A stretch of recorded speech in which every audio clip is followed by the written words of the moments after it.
Hello and good afternoon.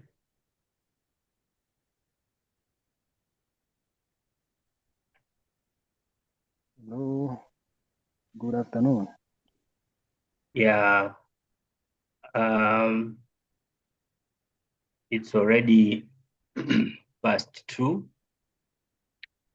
Let me welcome you to Module 6 of the Youth Eco-Resilience Project, where we'll be focusing on internal and urban migration, the new climate nomads. It's a 1-hour session, and we invite everyone to be flexible, to take part in whatsoever way they can to ensure that this session is as fruitful as possible. Um,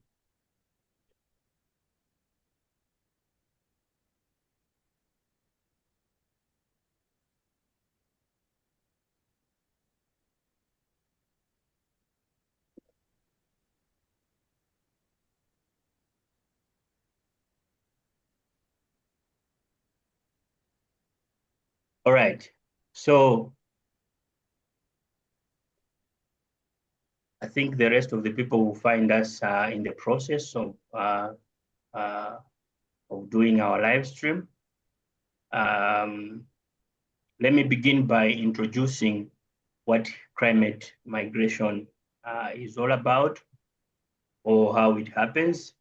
So basically, climate migration, induced migration happens when environmental changes force people to leave their homes, possibly due to floods, the heat, and all other challenges that might come in that process. However, we have main drivers of climate-induced migration, and these ones are applying across most of the countries, or I should say across everywhere, since almost each and every country is facing the impacts of climate change. And we're going to dive deeper into about 5 major drivers, and these include crop failure, water scarcity, extreme heat, flooding, and loss of livelihood. These are some of the, I should say, the main drivers of climate-induced migration. Allow me to explain each and every driver here. When we're looking at crop failure, it's mostly something to do with prolonged droughts, unpredictable rainfall, for example, could be unseasonal frost or intense heat during the growing season. Sometimes during these moments, we also have increased pests and diseases that are mostly linked to high temperatures. And sometimes there is also desertification that follows, making the land become infertile. Also, as it happens,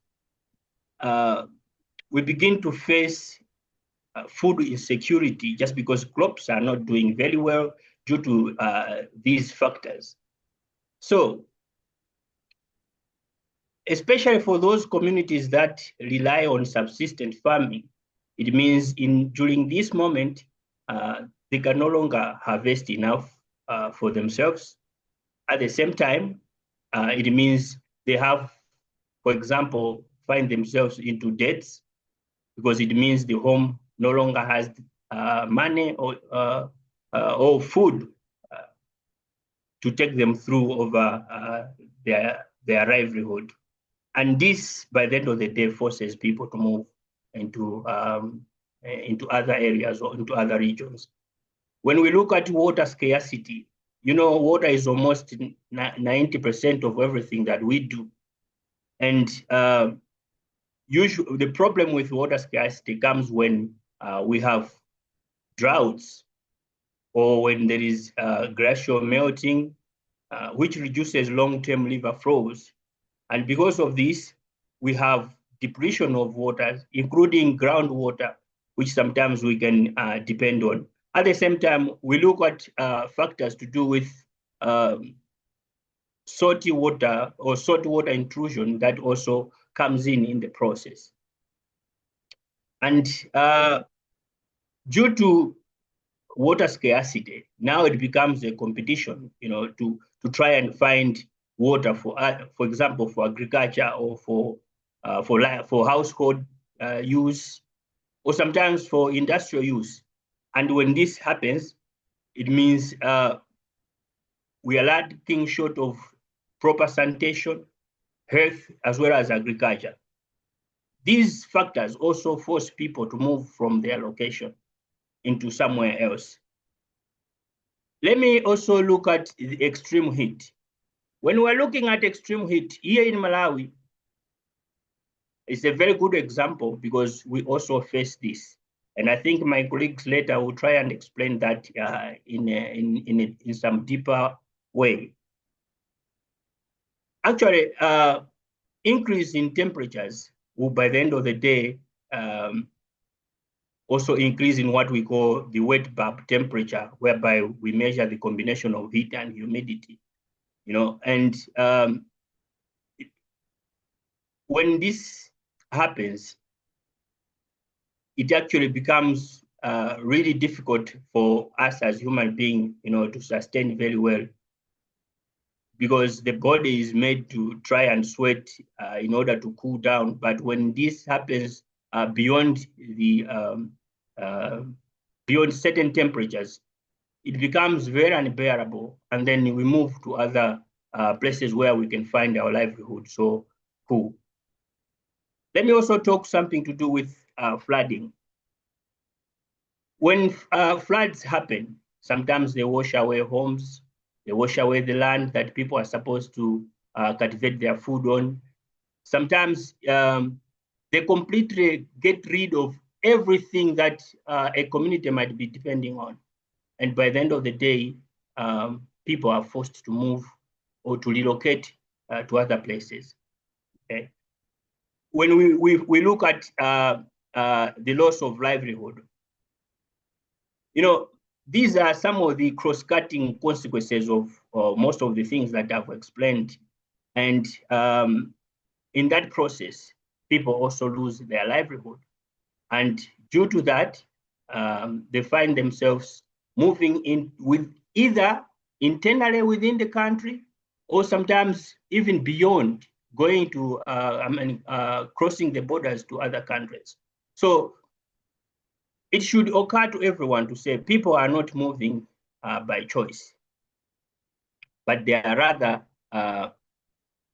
moving in search for survival.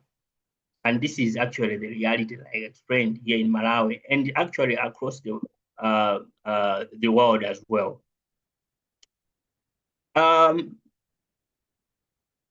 Let me allow my friend to come in and explain something regarding what are the causes of climate-induced migration as far as Malawi is concerned. And colleagues from other countries, you also be able to tell us what you think are the causes of climate migration, climate-induced migration in your own countries. Thank you.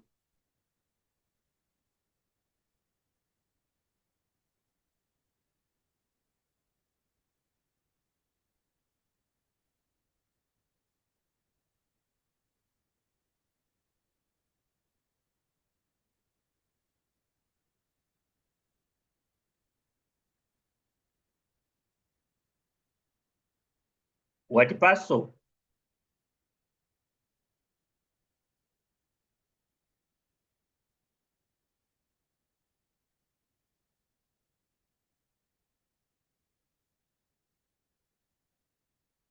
I think this guy maybe is facing some internet challenges, probably. That's why he's not yet here. In that case, I'll just proceed explaining this part.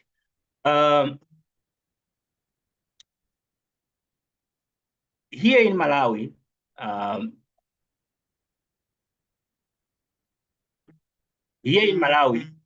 we have climate pressures which are increasingly driving people away. Like I explained in the introductory part,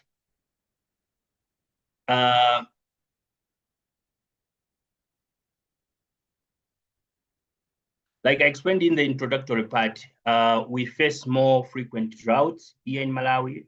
We have prolonged dry spells, flash floods, and unpredictable rainfall. Ladies and gentlemen, this is a reality here in Malawi.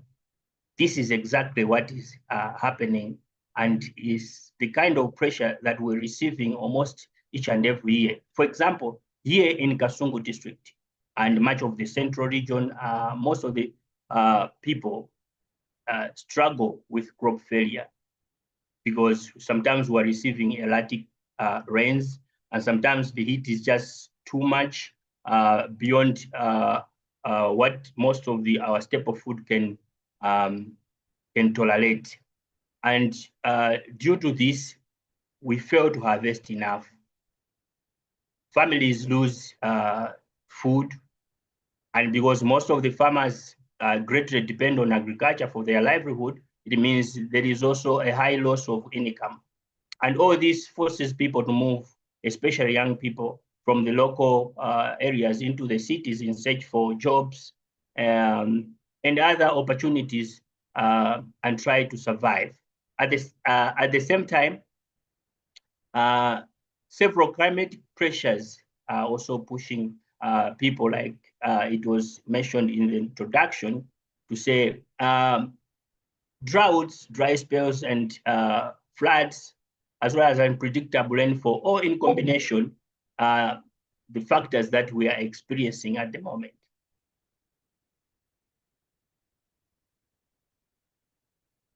And according to the Malawi Vulnerability Assessment Committee of 2019, over 40% of the households in the district are facing food insecurities due to droughts impact, and communities are struggling with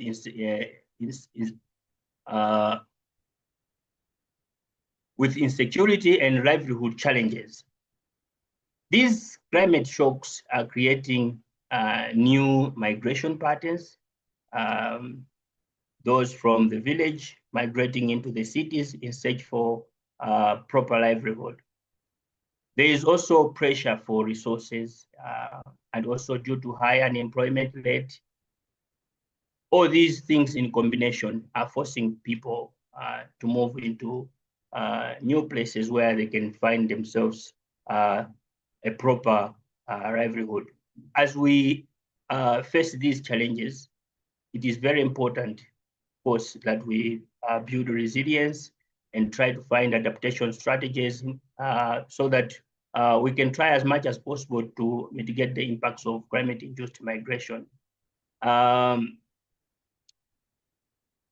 Maybe you can share with us from your countries to say at least two people can just share with us directly here, but the rest will ask you to type that in the chat. I think I'll invite my colleague to share with us some of the statistical data regarding this issue. Thank you. Good afternoon, everyone. My name is Sware Halawa and I'm from Malawi. I'm here to explain more on statistics data regarding internal and urban migration. According to the Department of Climate Change and Meteorological Services, Malawi has been experiencing several droughts 2 to 3 years in the past decade. Thousands of thousands are affected each cycle, leaving many with no options but to reallocate temporarily or permanently. And Malawi's internal and urban migrations, driven mainly by climate change shocks, especially droughts that are now strike every 2 to 3 years. And the statistics data show that in 2024 alone, the severe El Nino drought displaced around 400,000 people and left 5.7 million, representing 28% of the total population of 22.2 million facing acute food insecurities. And also in 2023, Cyclone Freddy displaced over 500,000 people, forcing families to relocate.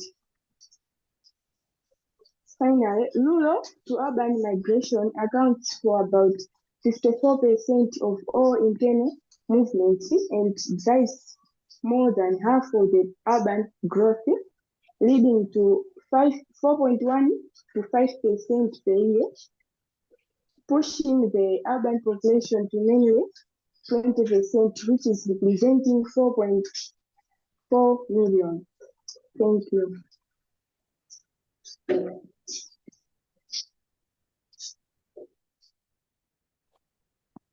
I'll take you through the examples. Malawi is seeing an increase in internal and urban migration, with many people moving to Lilongwe, Blantyre, and Zuzu and Mango in search of safety, jobs, and more stable conditions. Young people in particular are moving after climate shocks destroy their rural livelihoods. Climate change is increasingly affecting people's ability to live and work in their home areas, leading to movement across districts and into cities. Floods and droughts are the main drivers of climate migration. Frequent flooding in Nsanje, Salima, Chikwawa, Mangochi, and Zomba force families to leave their homes every rainy season.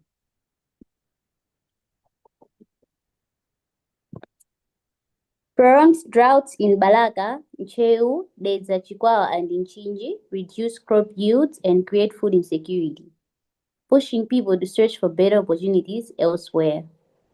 While soil degradation in Doa, Kasungu, Nino, and Cholo also make farming difficult, and declining in fish stocks in Nkodagoda, Salima, Karonga, and Mangushi are pushing fishing communities to relocate and find a better place where they can have more fish stocks. These new climate nomads are forcing individuals and families to move repeatedly due to changing environmental conditions. We might see in cases where fishermen are shifting between Nkodagoda, Salima, and Mangochi just for them to find a place where they can get more fish stocks. Farmers relocating from place to place, such as Balaka, Jikwawa, and Karabe and Nzimba. Flood-affected households moving from one place to another to find a good place where they can settle and be safe.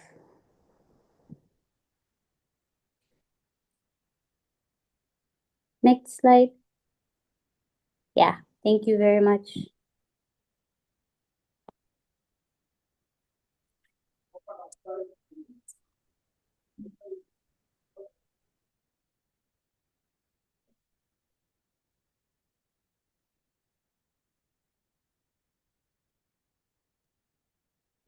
Hello, my name is Beatrice Mbere. I'm from Malawi. We just wanted to take some of the comments that you've commented in the chat. I hear someone has written drought, landslide, and flooding. And then also we have drought forces from their lands along with economic hardships.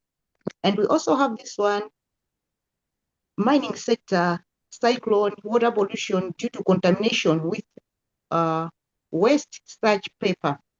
And then we also have this one who said floods and landslides forces people to migrate to places they have to adjust financially to survive.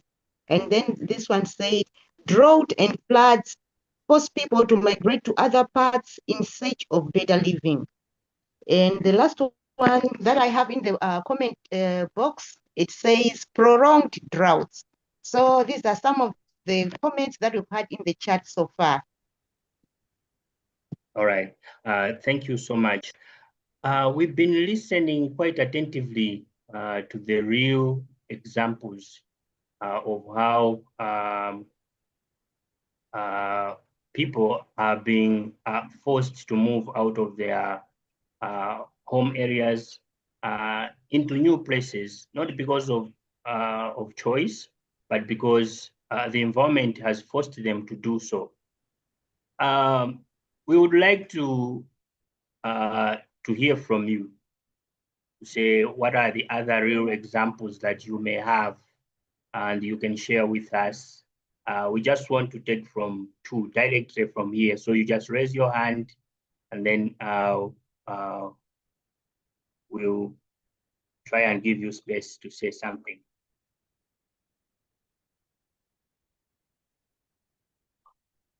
Other real examples that you either have heard about or you have come across them in your own community.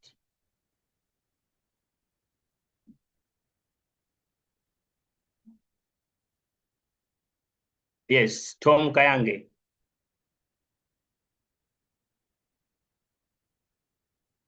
Hello, I hope you are hearing me. Yes. Okay, Yes. I want to add one of the example which is happening in our country. Some of the cause of climate-induced immigration within within Malawi. Like we have example. One example is okay. Okay, we have one example is poor waste management, which also is one of the example which is affecting our country, more especially like people who have children, young children who have just given birth. There are a lot of waste which are thrown everywhere within the surrounding area. Thereby people whereby people are moving from that area to another area because of poor waste management, which are thrown everywhere. Just wanted to add on that. Thank you.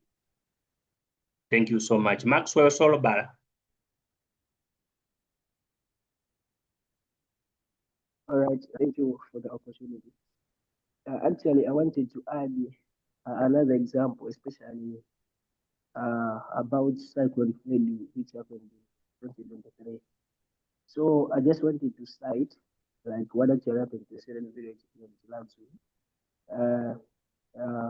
Some people from a certain village called Taushira village, whose homes were completely destroyed during the cyclone, they were later relocated to a certain area called Mikolongwe, and that area was later named as Musa village. So this was only because of cyber which happened in 2023. So it's a real rough example which happened in Malawi and in Chilanzulu district, that people were displaced from their own home village to another area which is so new to them. Thank you. Thank you so much, Maxwell. You try and raise your voice next time so that we can hear you properly. Anyone else who would like to give us some of the real examples they have come across in their own communities?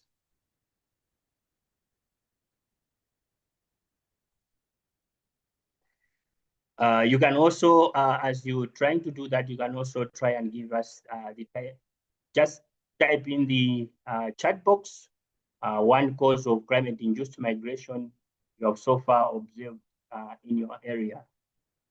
Could be in addition to those that we've already discussed here, or anything that you may try to add on this as we move to the next.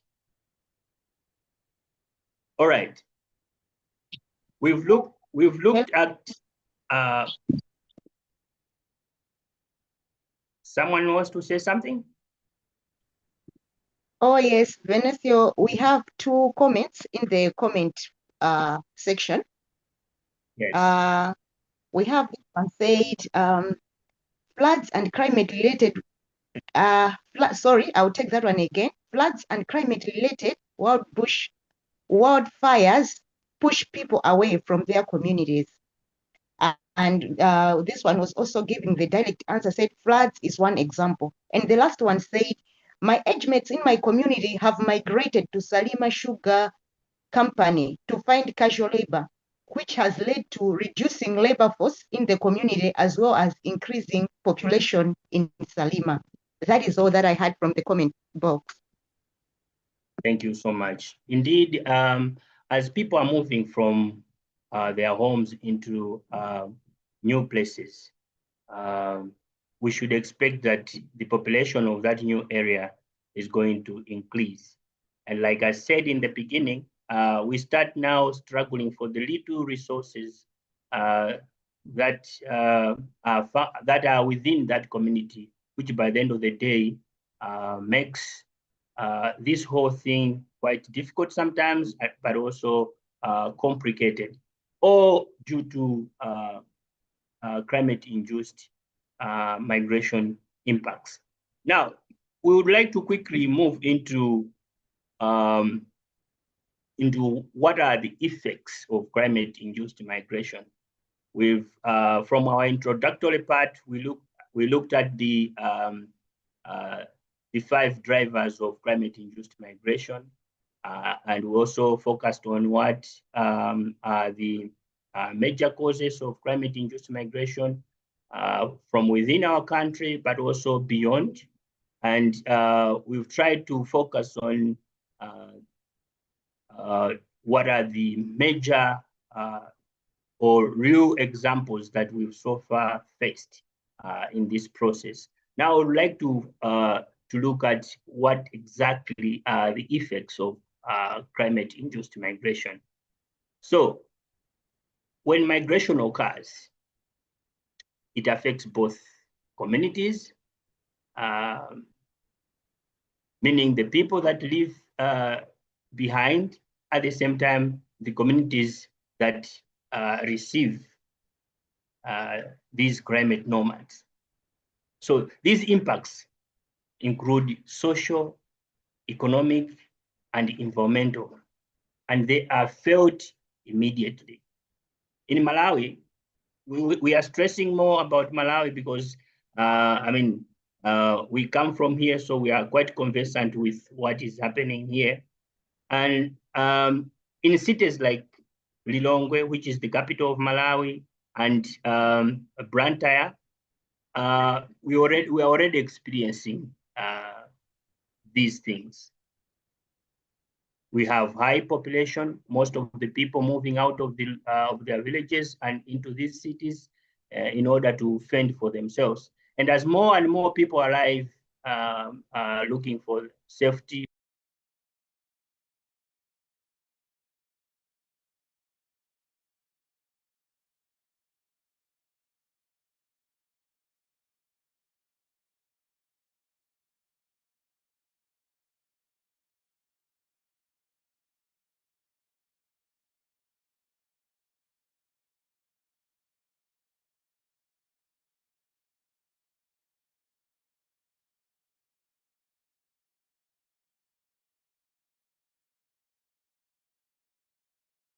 can you hear me? Yeah. Yes. Okay, great. So as more people are moving into these places, there is overcrowding that is happening, a lot of informal settlements, which by the end of the day also affect the health of the people in as far as sanitation is concerned. And people live in smaller houses, for example, and families share limited space. And some people are forced to live indeed in some unsafe places or some unsafe areas, sometimes even near rivers or unplanned locations, which by the end of the day also puts these people in some great danger. For many migrants, especially young people, it becomes difficult to secure decent accommodation. And at the same time, water shortages become more frequent. when these populations keep increasing, like we mentioned in the beginning, water begins to become a challenge to get, okay? Because now more people are coming in, yet we are still focusing on the same small sources of water that we usually have. And this, most of the time, is creating a lot of challenges, especially in those areas that people depend on to collect water from. Like one of the participants here mentioned, an issue to do with waste management is also a challenge because the more people are migrating into the area, the more waste they are producing. And sometimes managing this waste altogether becomes a very challenging thing, to an extent that when you walk around most of the places, especially those that are really congested, you find that there is a lot of waste, and there are a lot of other things that rise from there. Things to do with, for example, cholera issues are quite common, and other waterborne diseases that are also common in such areas.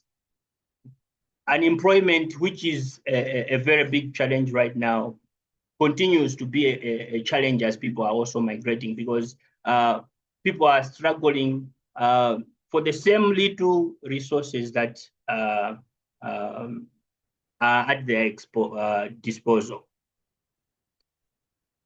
Let me actually invite my colleague to do some addition on this part. Keith.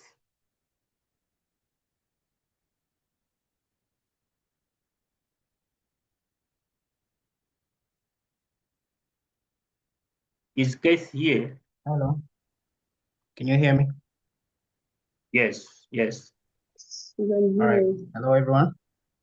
My name is Keith, and I will be highlighting on the effects of urban migration. So first of all, urban migration often causes an increased climatic vulnerability. So on this, the issue is that migrants often settle in flood-prone areas or unsafe areas. And at most times, these areas are unsafe. Why are they safe?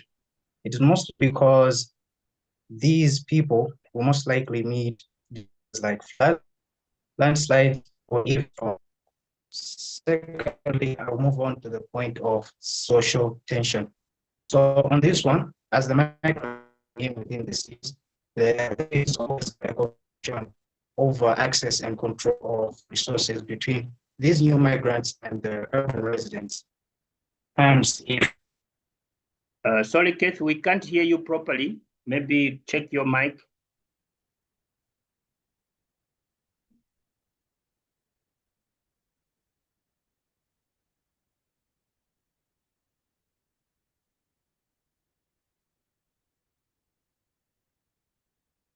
Keith, are you there?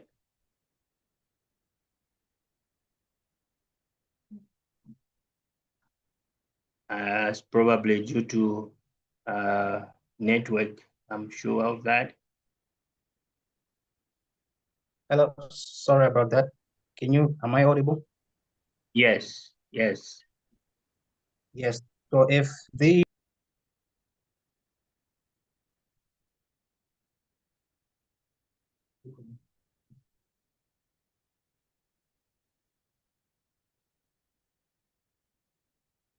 Your mic is off, Keith. Your mic, you are muted.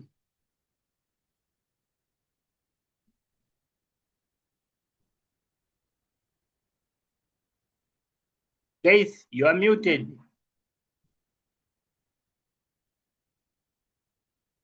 Hello, can you hear me? Yes. Yes. The last effect of urban migration is on overcrowding within the cities, because as the people are moving from the rural areas into the cities, there's always an increase in population, the rapid increase in population. So this puts a lot of pressure on the services that are there. Thank you. Thank you so much, Keith. Indeed, ladies and gentlemen, to be honest, most of these challenges that Keith has highlighted here are the ones that are really greatly affecting us in one way or the other. And maybe to add strength on that one, I will invite another person to say something regarding that. But then we will try and ask Beatrice to read what has been written in the comment section. Beatrice. Oh, yes. Thank you. Thank you, Venancio. I can hear you. So far, we haven't received any in the comment section. Yes, yes. All right. So to conclude on the effects, you see, we've talked a number of issues that are relating to the effects that are, by the end of the day, happening as far as climate-induced migration is concerned. And we just wanted to invite you to share with us which you think are the effects that affect your community mostly. You can type that in the chat, but you can focus on urban overcrowding, youth unemployment, food insecurity, loss of farmland, and other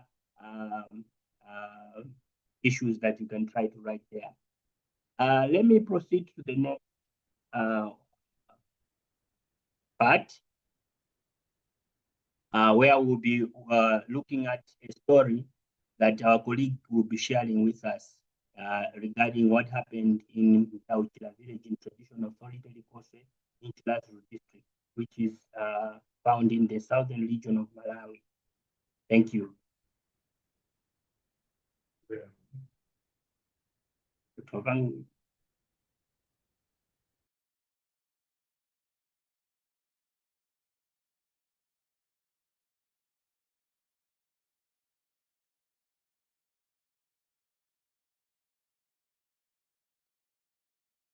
Thank you so much. I'm Tony Matthews. I'm a climate justice champion.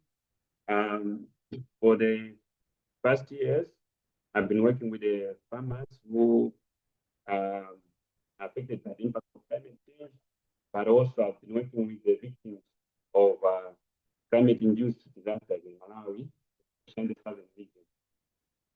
So I would like to tell a story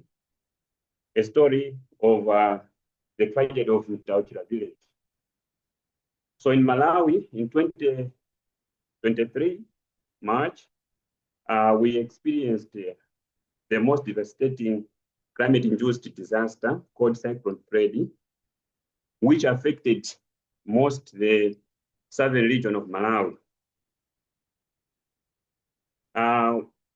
During this time, Cyclone Freddy brought a lot of rains, which triggered flooding and landslide from mountains and hillsides in several districts, including Chilazuru district, where Mtauchila village is located. This Mtauchila village is just below, at the foot of a hill in the area of traditional authority Koswe. And it's one of the villages which was hardest hit by the Cyclone Freddy. I personally witnessed the entire village, the destruction of the entire village by a massive mudslide and landslide, which was triggered by flooding from the hills. I had several occasions of listening to the stories of the victims, and I also had a few of the difficulties they were passing through. A tragedy of Mtauchila village. It was just past midnight in early March 2023, when the people of Mtauchila village in Chilazuru believed they would wake to another routine day. They had been under rains for near a week, which is normal in Malawi, that during rainy season, we can have rains in so many days. And it is normal that we experience huge dripping water,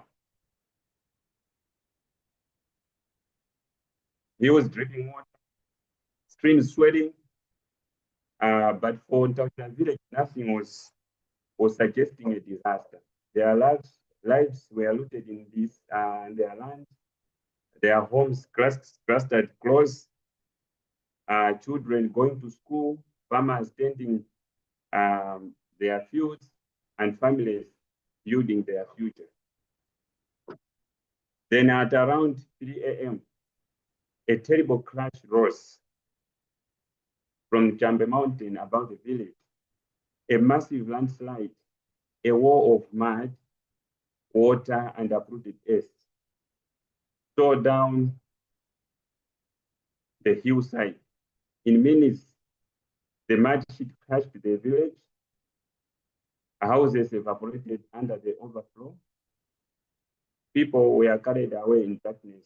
Some screamed, some tried to run, but roads were blocked. Rescue was impossible.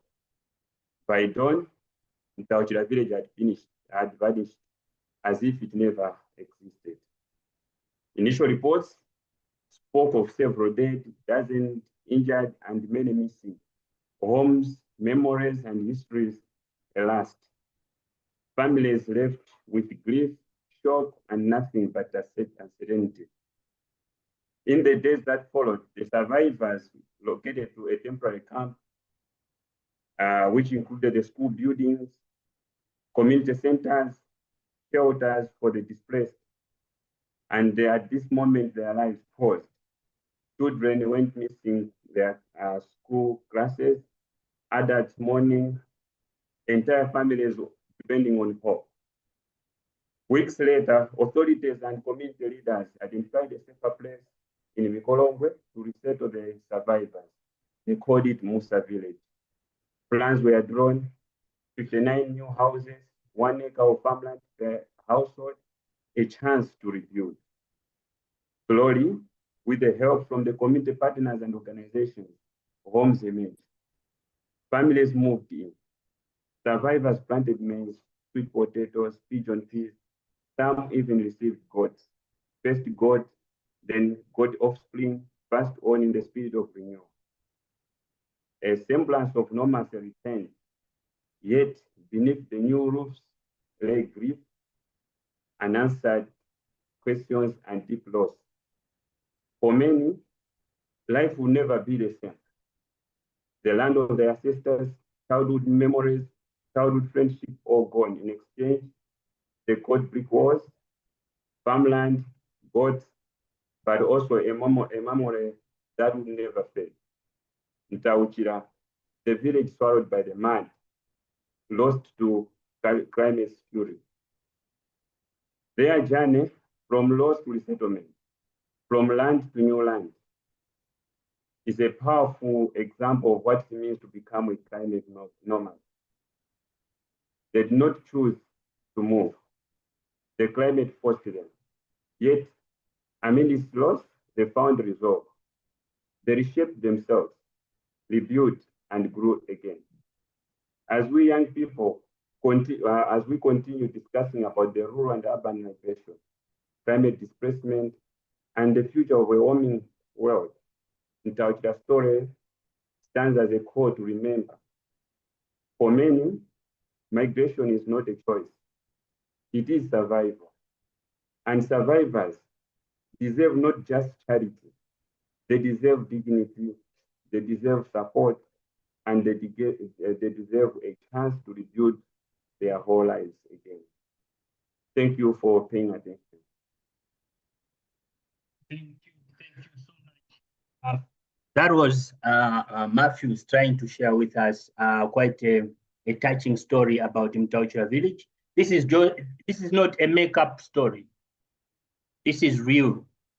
It happened when Cyclone Freddy hit some parts of Malawi, and a lot of people lost their lives.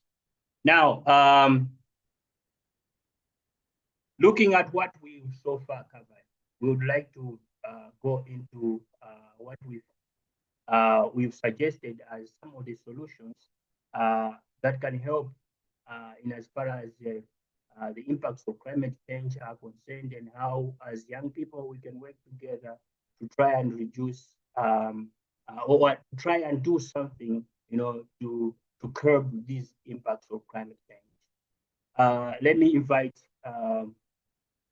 Justin to share with us.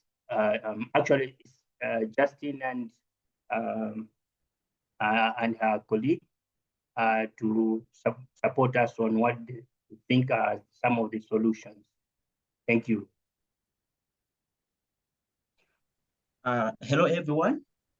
My name is Justin James from Malawi, and I'll be taking you through some of the solutions that we as the youth we can take part in reducing the impact of climate-induced migration in order to make other way to make those people affected by this climate should survive, other than just focus on relocating to other places. So here are some of actions that we need to take as a youth.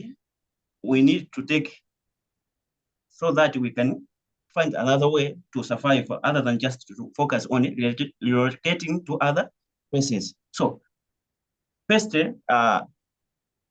we as the youth, we can start and supporting climate smart agriculture. At the same time, we can promote water harvesting, as well as leading community awareness, and also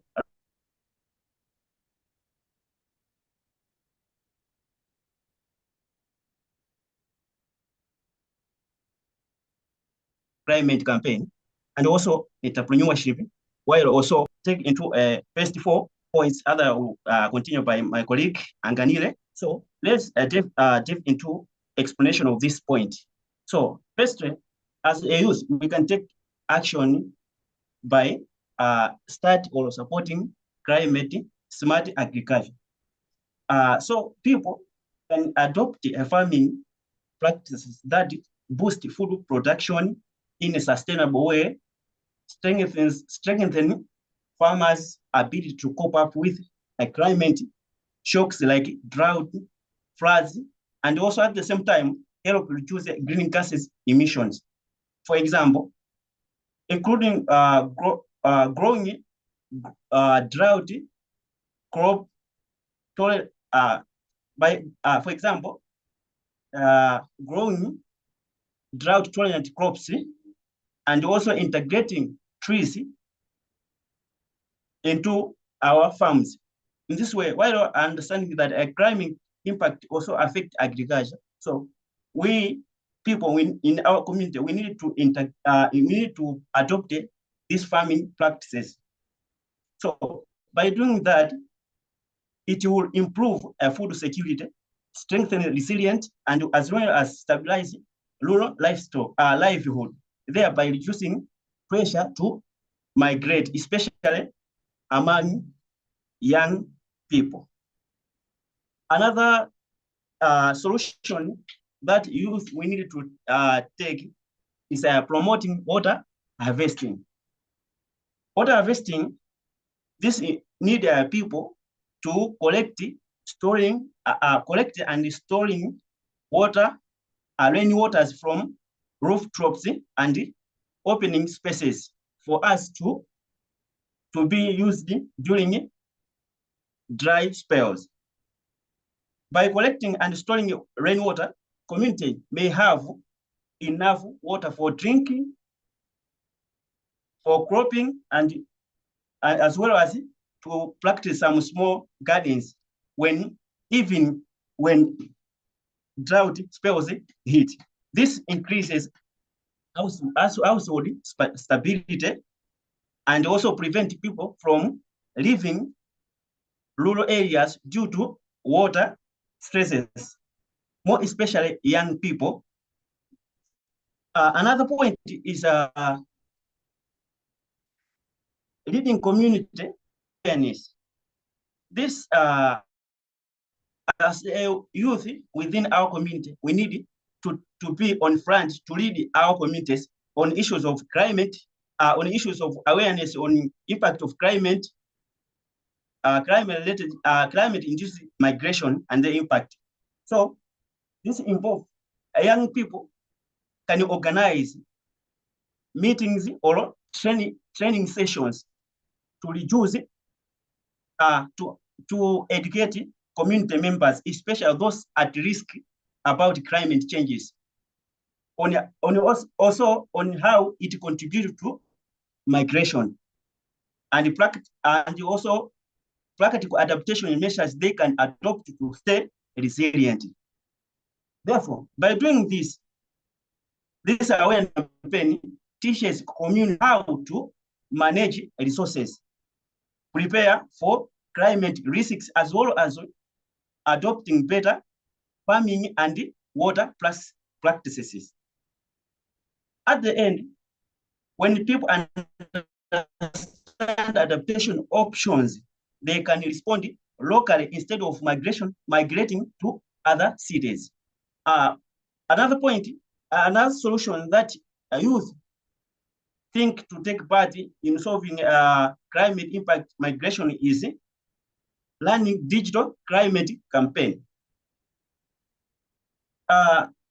People may also use online platforms such as social media, mobile apps, and other digital tools to share important climate messages, raising awareness, simplifying technical information, and also encourage individuals and groups to take climate actions.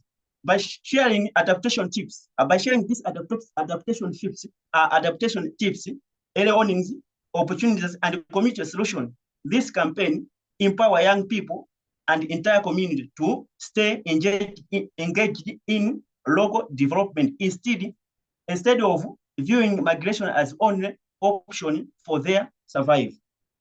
Thank you. My colleague will continue where I have stopped. Thank you.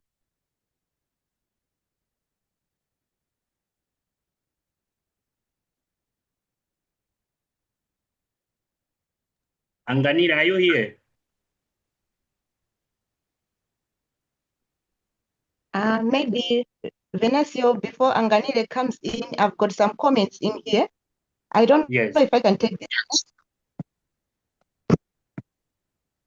Okay, we have a comment from Anita Tembo. She says, my suggestion that can work in Kabudula village, Chikwawa, are supporting climate smart agriculture, rainwater harvesting, promoting community awareness, and virtual campaign.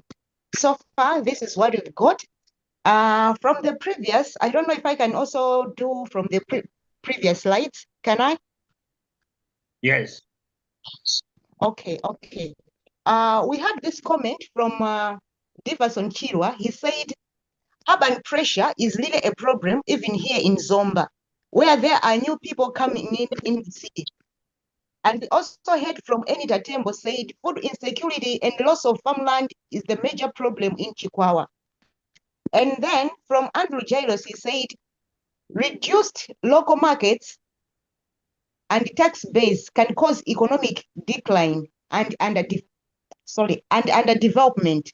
This is the case where Malawi is one of the countries where people migrate to South Africa.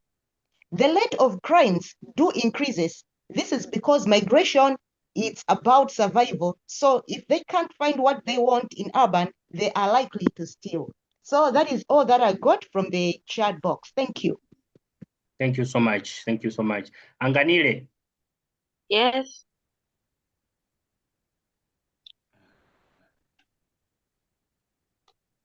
Can you hear me?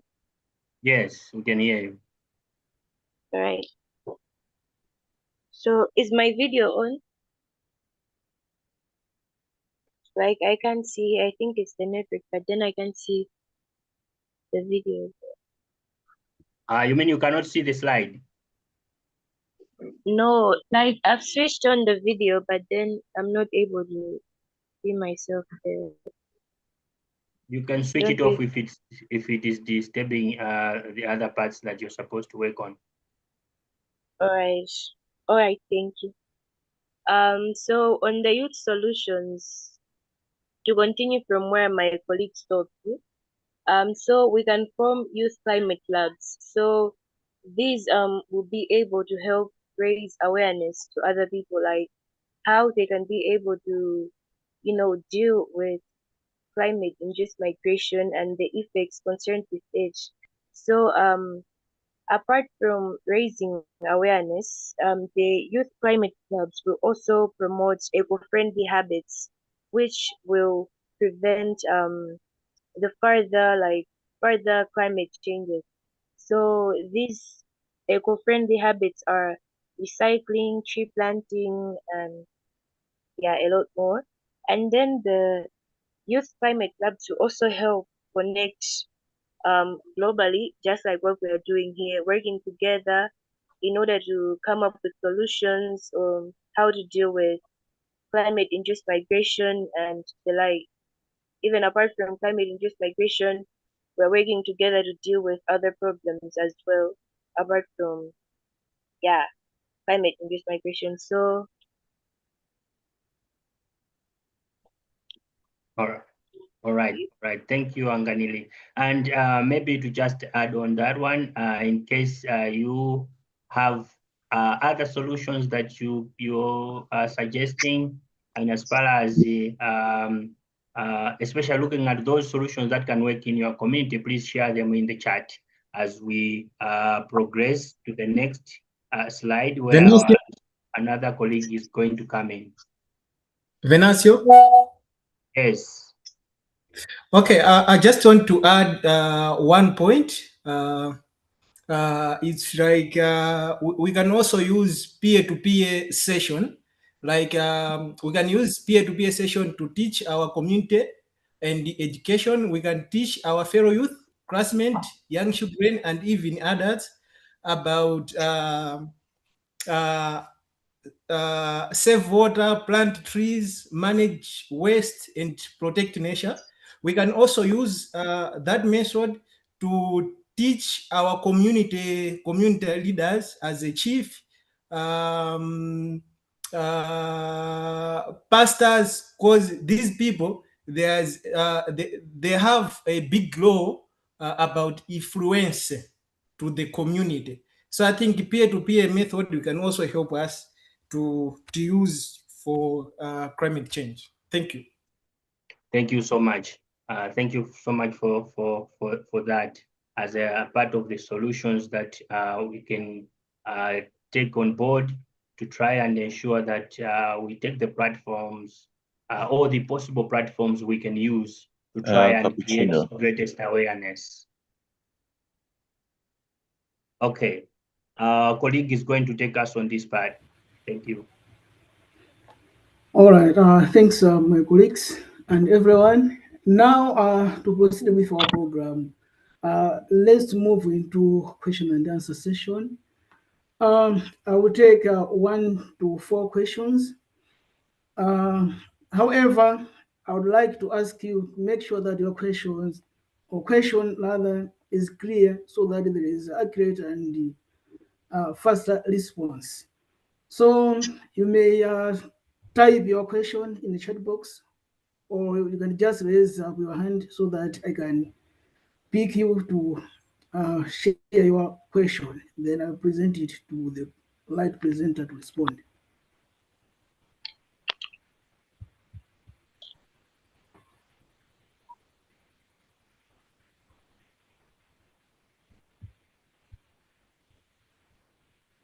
Any questions, please, or comments?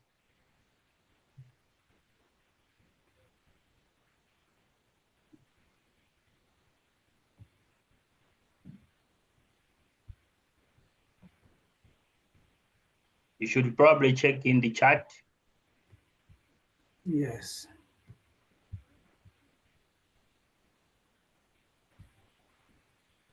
Okay, so as we proceed on this point, in case you did not fill the pre-survey session, please, we remind you to fill it again, because later we'll also send you the post survey form for you to fill it out.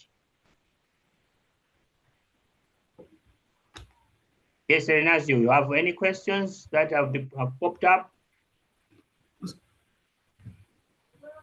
So far, I don't have any question.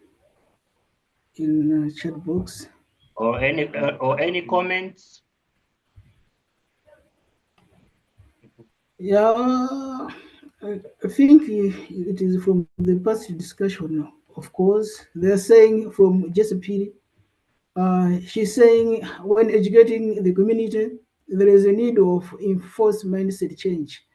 So that the implemented methods are not just for project but mainstream in their day-to-day lives. And again, we have from Area Mchunga saying, I think for the best solutions in Nkatabe, TA Fuga Mapiri are creating agriculture youth clubs, supporting agriculture groups that exist. And here we have a question that's from Saina Muyaga, and it reads, can you please explain the climate induced is all about? Just in a seconds, please. So the question is asking to explain the climate induced in a brief. So someone can take that question.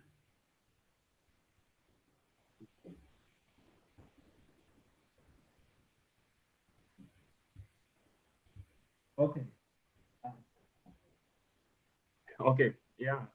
So just to respond on climate-induced migration. So we know migration is the movement of people from their area into another area. So climate-induced means that movement is being caused by either that or something, the impact of climate change, making people to decide to move from their area into another. So the decision is coming because there has been a disaster that is climate related. For instance, the cyclone failure that we had, when it is started, it left people homeless. So people had no choice but to move into another area. That is climate. I hope this understood. Yeah, thank you for your response. Though there was network breaking, but we have heard you. You have taken the point. I think for the Yeah. Saina Muyaga, that's the response.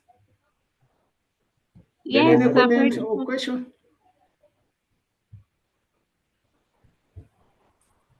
And I had a comment. Saina. Okay, I was saying that thank you so much. I've heard you and I've understood. All right. Hello, hello. Would you like to share pre-test and post-test? Somebody was asking for pre-test, and if you share the post-test while we are here, we can also fill it out. All right. Thank you. I think Venasio are going to share it right here in chat Okay. box. I had one comment. And as Yeah. Yeah. So I just wanted to add on the actions that we can take as young people. Something which I feel like has been missed out is to promote others call it eco-spirituality. So most people across the globe, there are people who are believers, they belong to different religions, and most religions support the care for the environment and all these actions that were suggested. So when we're promoting, we can also use this kind of platform where people are already believing in something, and their beliefs are so influential in terms of mindset change and also pushing people to take their climate smart practices. And also the culture, there are different cultures which have got different elements which promote climate smart or environmental management practices. We can leverage on those things so that right. Thanks, Matthews, for your comment.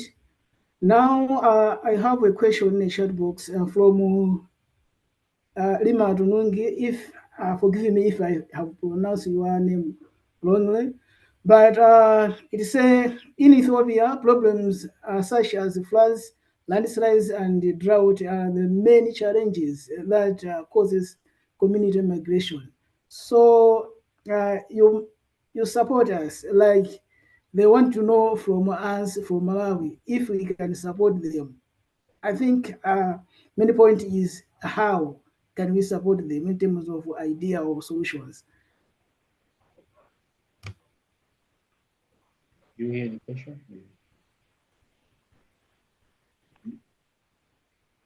I think I didn't get the question properly, but I can see what is written in the comment to say how you can support us. Yeah. Can you expand the question, Renazio, on what you were saying? I think I didn't get it properly. Yeah, the point is that in Ethiopia, problems such as floods, landslide, and drought are the main challenges that causes community migration. So the point is to ask us how to provide the solutions to these challenges. So maybe she or he wanted to know from us how can we support that situations by providing suggestions or solutions. Okay, Matthews is gonna take it. Okay. Yeah. So thank you for the question. I think as I have already said, what happened in Malawi and what activities have been happening. So there are different ways that we can sample. The first one is, as we are sharing, we need to share what is happening there and what is happening in Malawi. So that we'll be able to learn from one another on the problems that are existing, but also the solutions that are offered. So there should be an exchange of knowledge. The other thing is there are other areas that people are not supposed to stay. They have to move away. So we need to promote, we need to have proactive actions of maybe encouraging people to be away from the disaster-prone areas, and also to promote conservation of natural resources which they are close to. Like in our case, those who are near mountains, they were heavily affected by the cyclone spread. And those who are close to the rivers, they are also very likely to be affected from the flood. So we need to encourage people to stay away from disaster-prone areas, but also at the same time, we need to encourage them to plant trees and put the structures which can prevent them being affected by this. And also, we need to promote, we need to do advocacy on the policies that we have in our country. Like in Malawi, we had been pushing for a disaster risk management act, which was passed in the parliament, and now at least we have the legal framework which is supporting the response to a disaster. The same in Ethiopia, is there is a policy in place. We can also do advocacy so that we make sure that these things are put in place to protect the people in our disaster. Yeah, thank you. Thank you so much, Matthews, in responding to that. As we are running out of time now, we are going to finalize this.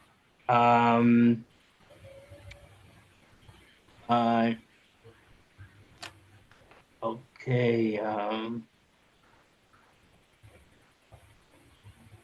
All right. As we finish this part, it is very important that we all understand that the fact that people are moving from their own homes into other areas, not by choice, but because they've been affected by what is happening to the environment. It is a learning point for each and everyone. to say it's high time we came together, we coordinated, we shared ideas and solutions towards what is happening across the world. Climate change is not just about one person or one country or someone who is quite knowledgeable about issues to do with climate change. Is something that we need to share so that together we work together and try to fight the impacts of climate change. At this juncture, let me encourage you to please fill out the post-test if you have already filled out the pre-test so that we have your great understanding of the topic. And tomorrow, our friends from our colleagues from Greece will be sharing with us another session on another topic as well. And please, we encourage you to join where possible. At this juncture, let me say thank you so much for taking your time and your contributions towards this. You will find the link to this video, and we shall make sure that um, it is also found on YouTube. And please continue to share the links to other colleagues so that they can also um, hear about what is happening out there and within the country. Thank you so much. Until we meet again tomorrow, have a blessed evening. Good evening. Thank you. Yeah, thank you, sir. Thank you, sir. Thank you, Bernasio. Thank you.